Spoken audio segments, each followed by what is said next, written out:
जो ये हादसा हुआ है इसको थोड़ा समझना पड़ेगा एक एंगल से कि अमानतुल्लाह खां एक जनप्रतिनिधि हैं, तो जनता द्वारा चुने गए हैं और जनप्रतिनिधि का ये दायित्व होता है कि यदि कोई उसको फ़ोन करके बुलाया कि यहाँ आ जाइए, यहाँ मसला हो गया है, तो जनता के बीच वापस जाता है। अब वहाँ पे कोई क्रिमिनल था, जो भी था, ये बुलाने वाले पे डिपेंड करता है, उसने ये जानते हुए बुलाया या क्या वो ये बात जानता था। अदरवाइज जनप्रतिनिधि को जाना पड़ता है और वो गए वहाँ पे, और जो भी कुछ हादसा हुआ उसमें मेरे जो समझ में आया, सुनने में आया है कि वो पुलिस वाले जो थे सिविल क्लोथ पे थे और जनता थोड़ी भ्रमित हो रही थी कि ये कौन लोग हैं। तो हमारा साहब ने भी जाकर उनसे यही पूछा होगा कि भाई आप कौन है, लोकल पुलिस साथ में नहीं थी। तो पहली बात तो मैं आपसे वाज़ेह कर दूं कि पुलिस उनके पीछे है, तो वो हो सकता है पेश हो जाए और जो भी मसला है उसको हल किया जाएगा। पुलिस ने ये कहा है कि पुलिस के काम में बाधा डालने का काम किया विधायक जी।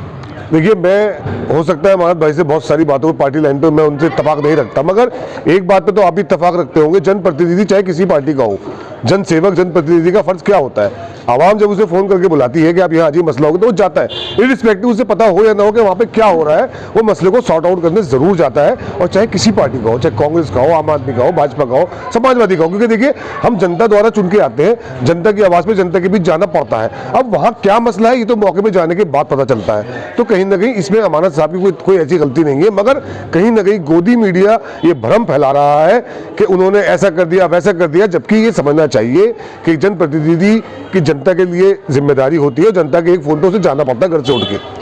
तो गोदी मीडिया भ्रम फैला रहा है, ओखला को बदनाम करने की साजिश चल रही है। कहीं ना कहीं ये बहुत प्री प्लान एक तरीके से हमारे इलाके को बदनाम किया जा रहा है, हमारे विधायक को भी किया जा रहा है। चूंकि अब मेरे विधायक है, इलेक्शन तक मेरे विधायक नहीं थे क्योंकि मैं अपनी पार्टी को लड़ा रहा था, मगर आज वो हमारे भी विधायक है। और हमें समझना पड़ेगा कि सियासत अपनी जगह है, मगर जब बात ओखला की दिफा और बका की आएगी, इस विधानसभा की आवाम को ये सोचना पड़ेगा कि हम गलती ना करें, ऐसी गलती कि हम किसी की बुराई में अपने इलाके को बुरा बना दें। ओखला इतना बुरा नहीं है, ओखला में बहुत लोग रहते हैं, अच्छे पढ़े लिखे लोग रहते हैं। जनता के प्रतिनिधि ने अपनी दायित्व पूरा किया और वहाँ जाके जो हादसा हुआ वो सब आपके सामने ही है, मगर कहीं ना कहीं इसमें उनकी गलती मैं तो नहीं मानता, क्योंकि जनता द्वारा चुने गए प्रतिनिधि को जनता के बीच जाने का पूरा आकर वो जाते हैं। बेटे का मसला क्या था? उनके बेटे का मसला बहुत सिंपल था, ट्रैफिक का एक चालान था, उनका बेटा बाइक चला रहा था, बिना हेलमेट का था, तो चालान कट गया। आप बताइए, दिल्ली के अंदर डेली 10 से 15 लाख चालान कटते हैं, तो ये क्या गोदिया media, R Bharat, Zee News वाले वहाँ जाते हैं? भाई आप ये समझने की कोशिश कीजिए कि कानून का ना मानना चालान कटने के बाद वो खत्म हो जाता है। मैं बुलेट पे बाइक पे जा रहा हूँ, मेरे पास हेलमेट नहीं है, पुलिस पकड़ेगी, आपका चालान काटेगी और आप खत्म हो जाती है, बात वही खत्म हो जाती है। तो कानून का उल्लंघन करना या ये क्राइम तो नहीं है, चालान कटना क्राइम नहीं, तो उनके बेटे ने कोई क्राइम तो नहीं किया। मगर जिस तरह गोदी मीडिया ने बढ़ा चढ़ा के उसको दिखाया, इस तरह हमारे इलाके की छवि बदनाम की गई, धूमिल की गई, और ओखला को बदनाम करने के लिए, बर्बाद करने के लिए गोदी मीडिया तमाम और आरएसएस और संघी ताकतें लगी पड़ी है। वरना एक बार बताइए कि आज से पहले क्या सड़क पे चालान नहीं करे किसी के? बिना हेलमेट के सबके कटते हैं, पूरी दिल्ली में कटते। मगर चूंकि वो ओखला का वासी था और उसका नाम उर्दू नाम था और वो विधायक का बेटा था, तो उसकी खबरें इतनी बढ़ा चढ़ा के चलाई गई, जबकि मामला खत्म हो चुका था, चालान कट गया, आप अपने घर जा सकते हैं। आप बताइए कि किसी चालान कटने वाले को जेल में डाला जाता है?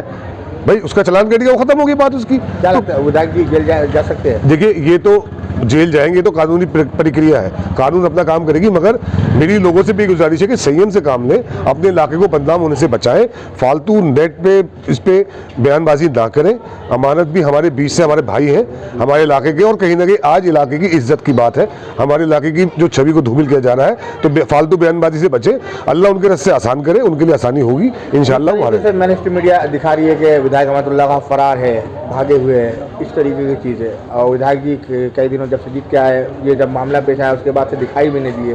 क्या कहना चाहेंगे विधायक जी को, अगर वो सुन रहे हो तो? देखिए, विधायक साहब से तो मैं ये कहना चाहूँगा कि लोगों की दुआएं आपके साथ हैं, आप जहाँ भी हैं आप सही हो और सही हालात में हो और आप पेश हो जाओ। हमें अपने कानून में पूरा भरोसा है, हम संविधान को मानने वाले लोग हैं, इतना बड़ा कोई अपराध आपने नहीं किया है, और जहाँ भी होंगे पेश होंगे और इंशाल्लाह छुट के वापस आएंगे। कोई इतना, देखिए ये आप समझने की कोशिश कीजिए, जो जनप्रतिनिधि होता है उसकी बहुत मजबूरियाँ होती हैं, उसे जाना पता। आप याद कीजिए, जब दादरी में पावर प्लांट का इशू हुआ था, माननीय राज बब्बर जी मेंबर पार्लियामेंट थे, मुलायम सिंह यादव जी के लोग थे समाजवादी के, वहाँ बैठे जाके, मगर अचानक दादरी जो पावर प्लांट का मसला था वहाँ झगड़ा हुआ, वहाँ गोली चली, तो क्या आप इन सब नेताओं को जिम्मेदार मान लेंगे उसका?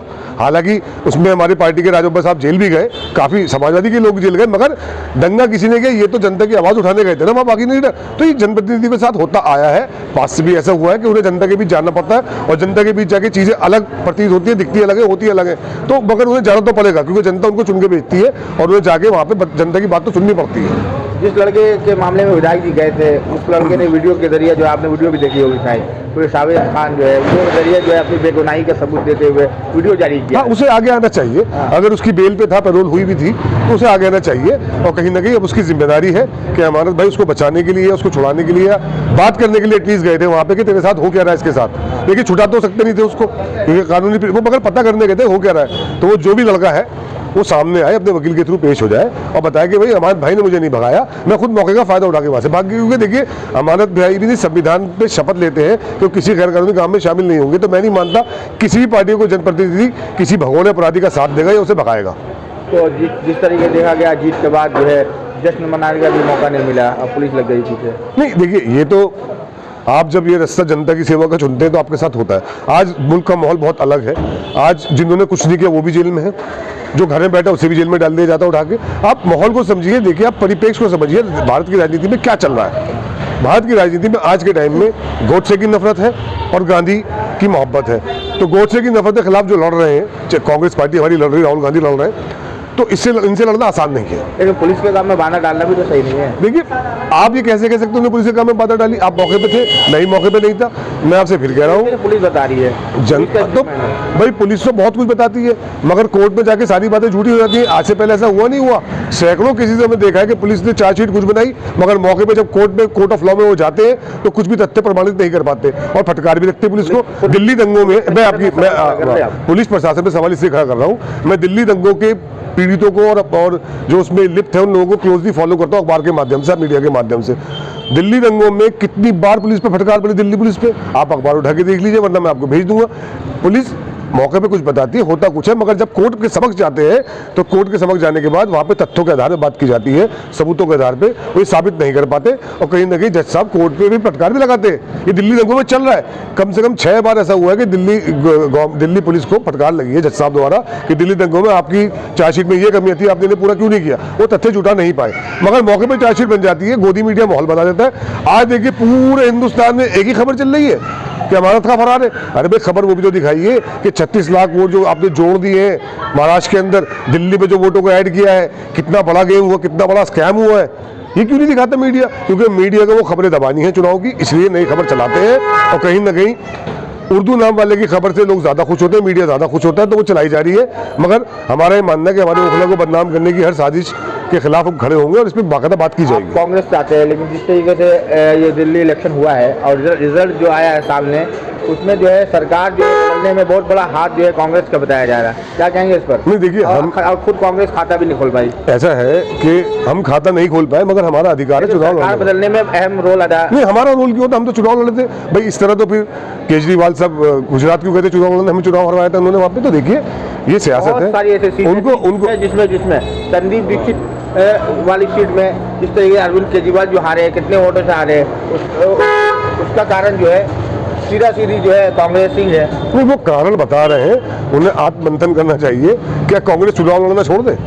भाई, हम हिंदुस्तान की सबसे बड़ी पार्टी है और इस मुल्क में नफरत के खिलाफ लड़ तो हम ही रहे हैं। इंडिया गठबंधन में थे तो अलायंस करना चाहिए ना दिल्ली इलेक्शन। देखिए, आप पहले एक बात समझिए, गोडसे की नफरत के खिलाफ हम लोग लड़ रहे हैं। या तो हिंदुस्तान में भाजपा की नफरत है या कांग्रेस की मोहब्बत की दुकान है। हमारे अलावा जितनी पार्टियां हैं, चाहे अरविंद केजरीवाल साहब की पार्टी हो, इनकी कोई विचारधारा नहीं है। ये तो सत्ता का सुख भोगने के लिए आते हैं, सत्ता का सुख भोग के चले जाते हैं। तो आज राहुल गांधी अगर लड़ रहे हैं, आज अगर संभल के पीड़ितों से जाके मिल रहे हैं, आज अगर राहुल गांधी कुलियों की बात कर रहे हैं, आज अगर राहुल गांधी मोटर मैकेनिक की बात कर रहे हैं, तो ये नफरत के खिलाफ एक जंग है। जिस तरह असदुद्दीन ओवैसी को बी टीम बताया जा रहा है, उसी तरह अब जो है कांग्रेस को भी बी टीम कहा जाएगा, भाजपा की बी टीम। नहीं, देखिए, मैं तो किसी को बी टीम नहीं कहूंगा, सीधी बात मैं आपको बताऊं, जब तक तथ्य प्रमाणिकता ना हो। केजरीवाल साहब के तथ्य सामने हैं, क्योंकि इंडिया अगेंस्ट करप्शन को लॉन्च किसने किया था? स्वामी विवेकानंद ट्रस्ट ने, जिसकी वेबसाइट पर आज भी लिखा है, जो भाजपा द्वारा संचालित है, संघ द्वारा संचालित है वो। उसकी वेबसाइट आज आप सर्च कर लीजिए, चाणक्यपुरी में है स्वामी विवेकानंद ट्रस्ट। उन्होंने आज भी लिख रखा है अपनी वेबसाइट पे कि हमने पूरे इंडिया अगेंस्ट करप्शन को स्पॉन्सर किया था और हमने कांग्रेस की सरकार गिराने के लिए ऐसा किया था। तो या तो आप उन पर बिलीव करेंगे तो वो तो बी टीम है, मगर अब ओवैसी साहब क्या है क्या नहीं है, तो इस बारे में तो मैं क्या कहूँगा कि उनके खिलाफ कोई प्रमाणिक तथ्य यहाँ पे नहीं मौजूद। लेकिन दानिश हलीम साहब, जिस तरीके से इलेक्शन खत्म हो गया, हार जीत ये इलेक्शन में होता रहता है, इलेक्शन में एक दूसरे के खिलाफ भी होते हैं, लेकिन इलेक्शन खत्म हो गया उसके बावजूद भी बैरिस्टर असदुद्दीन ओवैसी को गालियाँ दे रहे लोग, अभद्र भाषा का यूज कर रहे हैं, गंदी गंदी गालियां दे रहे हैं, क्या कहेंगे इस पर? ये मानसिक दिवालियापन है उन लोगों का जिन्हें सियासत नहीं आती। देखिए, मुखालफत के भी आदाब होते हैं। ज़रूरी नहीं है कि चुनाव में आप अपनी ज़ाती दुश्मनी किसी से निकालेंगे। आप विपक्ष का रोल अदा कर रहे हैं, अच्छा चुनाव लड़े शफाउर रहमान भाई, हमारी पूरी संवेदनाओं के साथ उनके साथ हमदर्दी पूरी है और हिमायत भी आज लोगों ने उनकी करी है, सारे वोट उनको मिले। मगर कहीं ना कहीं उनके जो चाहने वाले हैं या उनके जो पिछलग्गू लोग हैं वो शफा भाई की इमेज धूमिल कर रहे हैं, क्योंकि शफाउर रहमान ऐसा कैरेक्टर नहीं जो किसी को गाली बकेगा जेल से आने के बाद भी। तो ये जो लोग वैसी साहब वो गालियाँ बक रहे हैं, ये सस्ती पब्लिसिटी बटोरने के लिए कर रहे हैं कि उनकी रील चल जाए, माँ मेरी गाली, ये गलत है और मैं तो इसका पूरा खंडन करता हूँ। और अगर कोई ऐसा आदमी करता है तो उसके खिलाफ पुलिस केस होना चाहिए रजिस्टर।